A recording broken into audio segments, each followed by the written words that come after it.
Bonsoir. Bonsoir, bonsoir à toi qui es dans ta cuisine, dans ta voiture, en famille, peu importe où tu te trouves. J'espère que ces moments te trouvent dans des bonnes conditions et même si vous n'êtes pas dans de bonnes conditions, c'est pas grave, ça sera le moment de se mettre dans de bonnes conditions avec la parole de Dieu. Nous savons que la parole de Dieu, elle est vivante. Nous savons que la parole de Dieu est esprit et vie. Donc, bonsoir à tout le monde, soyez bénis. Lundi dernier, nous avons commencé le livre de Matthieu. Et comme vous le savez, lisons et grandissons ensemble s'invite chez vous désormais. Et la parole, c'est vraiment quelque chose, la parole de Dieu, c'est vraiment quelque chose qui va venir nous sortir de nos difficultés, qui va venir nous aider, nous transformer, nous changer, nous amener à révéler le meilleur de nous-mêmes. Et il n'y a que la parole de Dieu pour faire cela. En tout cas, merci Seigneur. Je vais bénir quelqu'un qui est chez lui, dans sa cuisine, peu importe où. Sois béni, que la grâce de Dieu repose sur toi. Toi qui m'écoutes, peu importe à quel moment tu vas m'écouter, que la grâce de Dieu repose sur toi. Et sache que la grâce de Dieu, c'est vraiment une puissance. C'est la puissance qui va vous donner la capacité de transcender tous les soucis, tout ce qui vient contre nous, toute l'adversité, tout ce que l'ennemi apporte contre nous. C'est vraiment la grâce de Dieu qui va nous aider à surmonter cela. Donc, merci Seigneur pour ce moment de parole. Merci parce que tu vas encore nous enseigner. Merci Seigneur parce que tu es celui-là qui dit un mot et la chose s'accomplit. Nous venons te remercier pour ce moment. Nous te bénissons, nous t'élevons dans nos maisons comme une bannière. Nous te disons merci infiniment. C'est un privilège pour nous, enfants de Dieu, de t'appartenir. C'est un privilège de dire nous sommes enfants de Dieu. C'est vraiment un privilège. Nous te remercions, Seigneur. Soyez bénis. Béni soit la personne qui vient de se connecter. Que ça tombe sur toi au nom de Jésus. Amen, amen, amen. Nous allons continuer notre lecture. La dernière fois, nous avons arrêté notre lecture au niveau du verset 17 du chapitre 1 de Matthieu. On va continuer. Je vais vous lire le chapitre de Matthieu, la suite à partir du 18. Voici de quelle manière arriva la naissance de Jésus-Christ. Marie, sa mère, ayant été fiancée à Joseph, se trouva enceinte par la vertu du Saint-Esprit avant qu'ils aient habité ensemble. Joseph, son époux, qui était un homme de bien et qui ne voulait pas la diffamer, se proposa de rompre secrètement avec elle. Comme il y pensait, voici un ange du Seigneur lui apparut en songe et dit: Joseph, fils de David, ne crains pas de prendre avec toi Marie, ta femme, car l'enfant qu'elle a conçu vient du Saint-Esprit. Elle enfantera un fils et tu lui donneras le nom de Jésus. C'est lui qui sauvera son peuple. Tout cela arriva afin que s'accomplisse ce que le Seigneur avait annoncé par le prophète. Voici, la Vierge sera enceinte. Elle enfantera un fils, on lui donnera le nom d'Emmanuel, ce qui signifie Dieu avec nous. Joseph s'étant réveillé, fit ce que l'ange du Seigneur lui avait ordonné et il prit sa femme avec lui. Mais il ne la connut point jusqu'à ce qu'elle ait enfanté un fils auquel il donna le nom de Jésus. Je vais m'arrêter à ce niveau qui est la dernière partie du chapitre 1. Et j'aimerais vraiment qu'on comprenne qui est Jésus. Parce que c'est bien écrit qu'il fallait que ça arrive parce que l'arrivée de Jésus était déjà annoncée depuis par les prophètes. Et le prophète Ésaïe qui avait déjà annoncé que cette jeune fille donnera un fils qui viendra sauver son peuple. Et Jésus est vraiment notre sauveur. Et il a annoncé cela à une époque où Jérusalem était en plein trouble, où les Assyriens les attaquaient, où ils se retrouvaient vraiment dans une situation très compliquée. Vous allez trouver ça dans le livre d'Ésaïe au chapitre 7. Et vous allez voir que le peuple était tellement Jérusalem, le peuple de Dieu était tellement en souffrance, attaqué sans force, avec la peur, quand on est venu les annoncer que Rézin devait les attaquer. Et Dieu a envoyé Ésaïe d'aller rassurer le peuple. Et il a même demandé au roi de demander à Dieu un signe. De demander à Dieu un signe. Le roi a dit qu'il ne peut pas demander car il craint Dieu. Et beaucoup de personnes aujourd'hui ont cette attitude. C'est comme s'ils craignaient Dieu. Ils n'osent pas parler à Dieu. Mais dans cette faiblesse, Dieu a vu notre faiblesse. Dieu a vu notre besoin d'un sauveur. Dieu a compris que nous-mêmes, on ne pouvait rien. On ne pouvait rien. C'est pour ça qu'il a décidé lui-même de donner un signe, d'envoyer cette Vierge, que cette Vierge nous enfante un enfant par la vertu du Saint-Esprit. Cet enfant qui devait venir sauver son peuple. Il s'agit de Jésus-Christ. Et Jésus-Christ est venu pour nous qui étions sans force. Il est venu pour nous qui n'avons plus de capacité de vraiment vivre cette connexion avec Dieu. Parce qu'il faut savoir que dans le jardin d'Éden, il y a eu une séparation entre l'homme et Dieu. Il y a eu une séparation. Et depuis ce temps, le péché sévit sur la terre. Nous sommes nés dans le péché.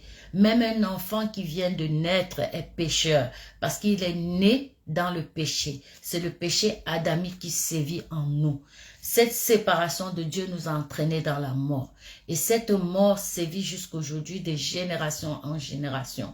Et du coup, ce qu'on avait, cette connexion qu'on avait, cette vie d'esprit que nous avions avec Dieu, ça s'est coupé dans le jardin lors de la désobéissance d'Adam et Ève. Et étant démunis, malgré toutes ces erreurs, malgré cela, l'amour de Dieu, tellement Dieu est bon, tellement Dieu nous aime, qu'il a dit, ils ont besoin d'un sauveur. Ils ont besoin d'un sauveur. Et il nous a envoyé ce Fils qu'on connaît en tant que Jésus-Christ. Il nous a envoyé Jésus-Christ pour qu'il vienne se livrer à la croix pour nous.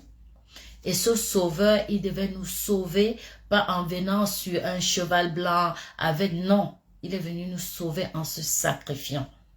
En se sacrifiant. Nous étions condamnés. Condamnés par l'erreur de notre père Adam et notre mère Ève. Nous étions complètement condamnés, séparés de Dieu, voués à la mort pour l'éternité. Mais l'amour inconditionnel de Dieu, il a décidé d'envoyer son Fils qui devait venir mourir. Je ne pense pas que Jésus était vraiment... Jésus, d'ailleurs, Jésus n'est pas venu pour lui. Il est venu pour nous. Il n'est pas venu pour lui. Il est venu pour nous. Il s'est fait homme. Il s'est fait homme pour pouvoir se mettre pour pouvoir se mettre à notre place, pour pouvoir prendre notre place. C'est vraiment là, il était 100% homme et 100% Dieu, dans l'équilibre. Vous allez voir que Dieu est toujours, c'est toujours une histoire d'équilibre, parce qu'il ne pouvait pas juste, après avoir donné la domination à l'homme, après que Adam et Ève aient chuté dans le jardin, il ne pouvait pas juste d'un clap de doigts, parce qu'il nous a donné le libre arbitre. Il avait donné l'autorité à Adam. Et il a cherché un plan. Le plan de Dieu a toujours été de nous racheter, de nous ramener à lui comme un bon père qui a vu ses enfants se perdre, dont les enfants sont perdus, et il a décidé de les amener. Il a décidé de faire le nécessaire pour les ramener vers lui. Et ça, c'est l'amour. Ça, c'est un amour. Il n'a pas attendu. Il n'a pas dit, non, vous allez faire ceci, vous allez faire comme ça, vous allez avancer comme ça pour que je puisse vous aider. Non. Son amour inconditionnel a envoyé Jésus-Christ. Jésus-Christ est mort à la croix. Ce sauveur est venu pour nous sauver. Il a donné sa vie à notre place. Nous disons souvent, nous sommes plus que vainqueurs. Nous sommes plus que vainqueurs. Beaucoup de personnes disent, je suis plus que vainqueur, je suis plus que vainqueur. Mais est-ce que nous comprenons vraiment ce que ça veut dire être plus que vainqueur. Parce que plus que vainqueur, ça veut dire, en gros, il y a une personne qui va sur un ring. Et sur ce ring-là, il y a un combat. Ce combat-là, c'était une guerre qui nous impliquait, nous. Mais il va venir se mettre à notre place pour combattre à notre place. Et il va boxer, boxer, boxer, boxer jusqu'à gagner, emporter le prix, emporter même l'argent de gagnant. Et cet argent-là, il n'a pas pris pour nous, il vient nous donner. L'argent qu'il a gagné au combat, il vient nous donner. Vous vous rendez compte? En gros, il a combattu et ce qu'il a gagné, il nous a donné. C'est ça, être plus que vainqueur. Du coup, quand l'ennemi ou l'adversaire vient et qu'il veut combattre avec moi, je dis non, non, non. Il y a déjà quelqu'un qui a combattu à ma place et t'as gagné et j'ai le prix. C'est ça, être plus que vainqueur. J'ai le prix. J'ai obtenu tout ce qu'il y avait à gagner. Il me l'a donné. En fait, c'est ça, être plus que vainqueur. C'est quelqu'un d'autre a pris, s'est battu, a lutté à notre place. Quelqu'un d'autre s'est sacrifié à notre place. Quelqu'un d'autre a payé notre rançon. Quelqu'un d'autre a payé notre dette. Et c'est ça qu'on avait besoin d'un sauveur. Quelqu'un qui vient nous racheter. Et c'est vraiment ce que Jésus est venu faire. C'est ça que la parole nous dit et nous explique bien que il est venu pour sauver son peuple. Il est venu pour sauver son peuple. Et vraiment, c'est lui qui sauvera son peuple, Jésus. Jésus est le chemin, la vérité et la vie. C'est lui le sauveur. Il n'y a pas un autre sauveur. Nulle part ailleurs. Il n'y a pas d'autre sauveur qui existe. Il n'y en a pas. Il n'y a pas de formule pour que nous puissions nous sauver nous-mêmes. Il n'y en a pas. On ne pouvait pas, on ne pouvait rien. On avait vraiment besoin d'un sauveur. C'était devenu vital. Parce que le peuple était complètement à la ramasse. Complètement à la ramasse. On était dans ce besoin de ce sauveur-là. Donc c'est ça que la Bible est en train de nous expliquer par rapport à Jésus. Et il nous parle aussi de cet homme qui est Joseph. Et nous comprenons que Joseph, qui était fiancé à Marie, ça ne devait pas être facile d'être fiancé à une femme et qu'elle vienne dire « je suis enceinte ». C'est déroutant. Parfois quand je lis, j'y pense. J'essaie même de me dire comment elle a dû vivre ça, Marie. Parce que ça n'a pas dû être simple. Parce que c'est une époque où une femme ne tombe pas enceinte comme ça. Encore moins hors du mariage. Et pire encore de dire c'est pas la vertu du Saint-Esprit. Qui doit l'entendre? Qui doit le comprendre? Et parfois, même nos vies, parfois on est dans des situations où c'est vraiment compliqué. Et on a besoin d'une personne. On a besoin d'entendre Dieu. Parce que si Joseph n'écoutait pas Dieu, si Joseph n'entendait pas Dieu, s'il n'était pas à l'écoute de Dieu, il aurait laissé, il aurait rompu avec Marie. Dont l'importance pour nous d'être attachés à la parole. Être attaché à la parole de Dieu, c'est être à l'écoute de Dieu. On entend Dieu, Dieu parle par sa parole. Dieu parle par sa parole. Et quand Dieu nous met une parole, quand il nous donne cette parole de Réma, je parlais de lire avec le cœur et non avec l'intellect lundi dernier. C'est vraiment de se dire, quand je lis, j'ouvre mon cœur, je me dispose pour recevoir quelque chose. Et quand nous lisons avec le cœur disposé pour recevoir quelque chose, nous savons des choses, mais il y a un moment où il y a un déclic. Ce déclic, quand ce déclic arrive, nous comprenons. Nous comprenons que là, je sais ce que je savais. Maintenant, je sais que je sais que je sais que. Et ça, c'est vraiment ce qu'on appelle la parole révélée. Il faut être disposé. Sinon, nous allons lire de manière intellectuelle. On va lire le Logos. On va pas bénéficier des dons et de tout ce qu'on peut recevoir de cette parole. Et donc, vraiment, nous devons nous attacher à la parole, nous attacher aussi à la prière, rester connectés parce que Dieu parle tout le temps. Dieu nous parle tout le temps. Et si nous ne sommes pas attentifs, nous allons passer à côté des projets de Dieu pour notre vie. On va avancer dans le chapitre 2. Ça, c'était pour parler un peu de la deuxième partie du chapitre 1. Je vais aller sur le chapitre 2, l'arrivée des mages. Jésus étant né à Bethléem en Judée au temps du roi Hérode, voici les mages d'Orient arrivaient à Jérusalem et dirent, « Où est le roi des Juifs qui vient de naître? Car nous avons vu son étoile en Orient et nous sommes venus pour l'adorer. » Le roi Hérode, ayant appris cela, fut troublé et tout Jérusalem avec lui. Il assembla tous les principaux sacrificateurs et les scribes du peuple et il s'informa auprès d'eux du lieu où le Christ devait naître. Ils lui dirent à Bethléem en Judée, car voici ce qui était écrit par le prophète. Et toi, Bethléem, terre de Juda, tu n'es certes pas la moindre entre les principales villes de Juda, car de toi sortira un chef qui paîtra son peuple, Israël son peuple. Alors Hérode fit appeler en secret les mages et s'enquit soigneusement auprès d'eux depuis combien de temps l'étoile brillait. Puis il les envoya à Bethléem en disant, allez et prenez les informations exactes sur le petit enfant. Quand vous l'aurez trouvé, faites-le moi savoir afin que j'aille aussi moi-même l'adorer. Après avoir entendu le roi, ils partirent et voici l'étoile qu'ils avaient vue en Orient aller devant eux jusqu'au moment où arrivait au-dessus du lieu où était le petit enfant, elle s'arrêta. Quand ils s'aperçurent l'étoile, ils furent saisis d'une grande joie. Ils entrèrent dans la maison, virent le petit enfant avec sa mère, avec Marie, sa mère, se prosternèrent et l'adorèrent. Ils ouvrirent ensuite leur trésor et lui offrirent en présent de l'or, de l'encens, de la myrrhe.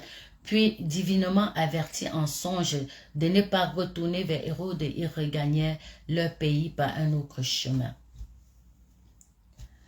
Voilà la première partie du chapitre 2, qui nous montre encore là que parfois, et quand je parcourais ce passage, et parfois même dans nos vies, on voit là les mages. Aussi, il y a quelque chose que j'aimerais souligner, c'est que on entend souvent les gens dire les rois mages, les rois mages, les rois mages. Non, c'est les mages. Et les mages, d'après mes recherches, étaient des astronautes.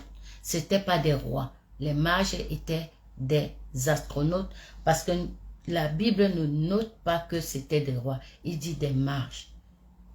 Donc voilà, je voulais déjà souligner ça. Et aussi regarder à ce niveau de se dire, dans cette vie, parfois, même au-delà de la vie de Jésus, parce que nous savons que à cette époque-là, c'était bien précis, mais nous savons que ces paroles nous parlent à nous. Quand on lit les évangiles, c'était une époque où il y avait des coutumes, ça s'adressait à un peuple qui avait des coutumes, qui avait des règles, qui avait plein de choses, qui avaient plein de règles mises en place par des hommes. Et quand Jésus est arrivé, il est venu vraiment pour amener ces peuples-là, qui étaient le peuple de Dieu, qui était Israël, vraiment à leur montrer le bon chemin. Et nous voyons que parfois, même dans nos vies, on est, et il y a déjà un combat. Il y a déjà un combat sur notre vie. Parce qu'il y a Hérode qui cherchait cet enfant. Mais Hérode ne cherchait pas cet enfant pour lui faire du bien. Donc c'est un type de diable qui essaye de détruire la vie de quelqu'un. Et parfois nos vies c'est un peu la même chose. On est et on ne sait pas pourquoi, on traverse des situations, des complications, d'autres y restent. Il y a les gens qui meurent sans avoir accompli le projet de leur vie sur cette terre. Mais seulement nous avons la chance d'avoir rencontré le Seigneur, d'avoir eu la grâce de rencontrer Jésus, d'accepter Jésus dans notre vie et de devenir enfant de Dieu, de rentrer dans ses promesses. et qui, dans cette promesse et dans cette alliance, ça nous garde. Ça nous garde aussi. Et de voir que le diable, en fait, finalement, n'est pas forcément en train de... Son but même de nous tuer, c'est nous empêcher de rentrer dans le projet de Dieu pour nous. C'est pour ça que les maladies, les attaques, tout vient contre nous. C'est afin de nous pousser à abandonner ou de ne pas rentrer dans le plan de Dieu, de ne pas faire l'œuvre de Dieu, ce que Dieu avait prévu pour nous. Et quand je lisais ça, je voyais Jésus. C'est un enfant qui vient de naître. Certes, on l'a annoncé comme un roi, mais il y a déjà un combat. Et je voyais aussi que dans ce combat-là, il y a des personnes qui sont à l'écoute de Dieu. Dieu leur parle. Dieu a averti aux mages. Dieu a parlé aux mages de ne pas retourner vers Hérode. Donc nous devons être en constant. L'oreille spirituelle doit être ouverte. Et ça l'est dans les temps de prière et dans la parole. Je vais continuer. Fuite en Égypte. Lorsqu'il fut parti, voici un ange du Seigneur apparut en songe à Joseph et dit, « Lève-toi, prends le petit enfant et sa mère, fuis en Égypte et reste-y jusqu'à ce que je te parle, car Hérode cherchera le petit enfant pour le faire périr. » Joseph se leva, prit de nuit le petit enfant et sa mère et se retira en Égypte. Il y resta jusqu'à la mort d'Hérode, afin que s'accomplisse ce que le Seigneur avait annoncé par le prophète. « J'ai appelé mon fils hors d'Égypte. » Hérode massacre des enfants innocents.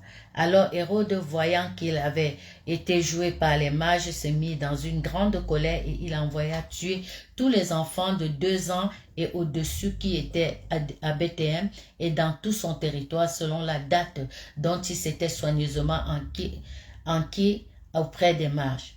Alors s'accomplit ce qui avait été annoncé par Jérémie le prophète. On a entendu des cris à Rama, des pleurs et de grandes lamentations. Rachel pleure ses enfants et n'a pas voulu être consolée parce qu'ils ne sont plus.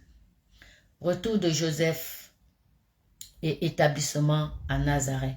Quand Hérode fut mort, voici un ange du Seigneur apparut en songe à Joseph en Égypte et dit, « Lève-toi, prends le petit enfant et sa mère et va dans le pays d'Israël, car ceux qui en voulaient à la vie du petit enfant sont morts. » Joseph se leva, prit le petit enfant et sa mère et alla dans le pays d'Israël. Mais ayant appris qu'Archélaüs régnait sur la Judée à la place d'Hérode, son père, il craignit de s'y rendre et divinement averti en songe, il se retira dans le territoire de la Galilée et vint demeurer dans une ville appelée Nazareth, afin que s'accomplisse ce qui avait été annoncé par les prophètes, il sera appelé le Nazaréen. Et comme j'expliquais que, certes, ça parlait à une personne, mais si on regarde, ça parle aussi dans nos vies. Et ici, ils sont toujours divinement avertis. Et ça montre l'amour de Dieu, ça montre la protection de Dieu. Dieu a la main sur ses enfants. Si tu es enfant de Dieu, Dieu a la main sur toi. Dieu est là pour te protéger. Il y a ces anges qu'il a établis pour nous protéger. Et nous devons avoir conscience de cela. Nous devons vraiment avoir conscience de cela et de nous dire, le diable veut empêcher le projet de Dieu dans notre vie.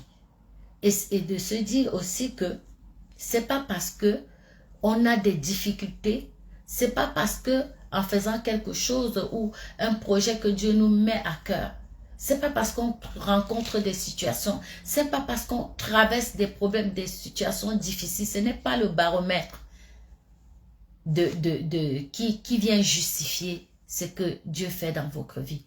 Parce que même Jésus ici, Dieu a parlé à Marie, Dieu a parlé aux prophètes, Dieu a parlé à Joseph, pourtant ils vivent des tribulations. Et certains pensent que parce qu'on vit des tribulations, parce qu'on vit des situations compliquées, Dieu n'est pas avec nous ou nous n'avons pas de relation avec le Seigneur. C'est faux. Ne vous dites pas que parce que vous n'allez pas bien et que Dieu vous a mis un projet à cœur et pendant que vous êtes sur le chemin de ce projet, vous rencontrez des difficultés et vous abandonnez. Il ne faut pas abandonner. Parce que justement, quand il y a toutes ces situations, ça veut dire que Dieu a un plan pour toi. Dieu a un plan pour toi. Et quand Dieu a un plan pour toi, et quand tu veux rentrer dans les projets, sois sûr que l'ennemi va se lever. Il va venir contre toi. Mais si tu restes attentif, si tu restes... Excusez-moi, il y a eu une coupure.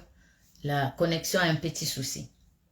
Donc, comme j'étais en train d'expliquer, que parfois on traverse des situations et on a l'impression que, ah, là, si je traverse toutes ces situations, si je rencontre tous ces problèmes, ça veut dire que Dieu n'est pas dans ce projet ou Dieu n'est pas avec moi. Ce n'est pas la vérité. Ce n'est pas la vérité. Ce n'est pas parce que vous rencontrez des situations dans ce projet, dans cette saison, que Dieu n'est pas avec vous. Dieu est là. Restez juste connectés. Attachez-vous à sa parole. Attachez-vous à sa parole. Restez dans les temps de prière pour pouvoir ne pas passer à côté de ce que Dieu nous dit. Et même quand bien Dieu nous a mis un projet dans le cœur, il est vraiment important de prendre le temps d'aller dans la présence de Dieu, de checker, de comprendre quels sont les temps, quelles sont les saisons pour ce que Dieu vous met dans le cœur. Parce que si vous ne faites pas cela, vous risquez de ne pas entendre ce que Dieu va vous dire. Parce que Dieu révèle au fur et à mesure que vous posez les pas de foi. Dieu vous révèle. Quand Dieu a dit à Joseph, prends l'enfant.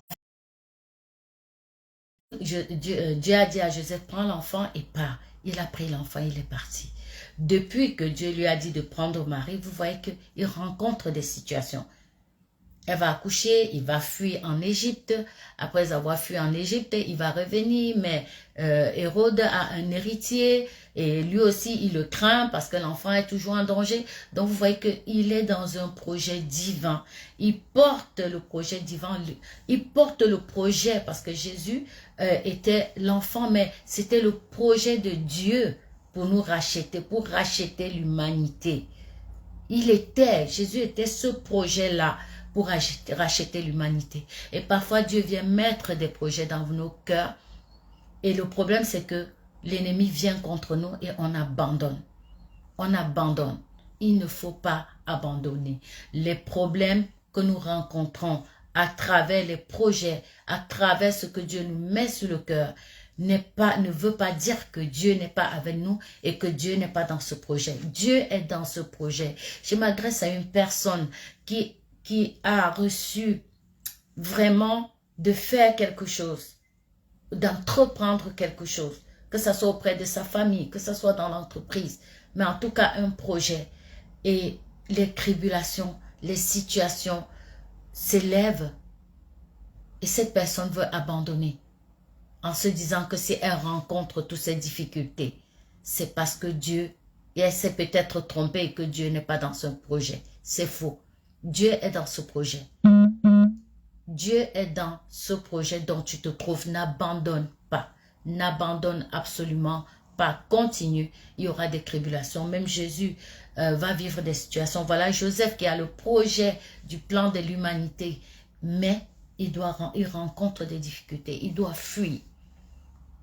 Mais il n'abandonne pas.